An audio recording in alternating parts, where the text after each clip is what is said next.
Bolalarda uretroskopiya amaliyotini o'zi bizga qanday ma'lumotlar beradi degan savol tug'ilishi mumkin. Bu bolalardagi tashqi siydik kanali va qovoqdagi muammolarni aniqlashga yordam beradigan usul hisoblanadi.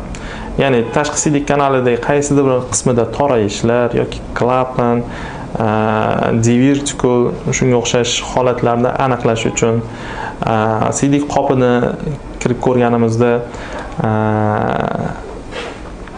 siydik qopini devorini holati, rangi, siydik qopiga ulangan siydik naylarini, ya'ni buyrakdan kelgan siydik naylarini, og'izchalarini, ulardan siydik chiqayotganligini ko'rishimiz mumkin bo'ladi. Va bu tekshiruvimiz o'zidagina, aynan shu tekshiruvimiz o'zida kontrast modda jo'natib, siydik naylarimizga kontrast modda jo'natib,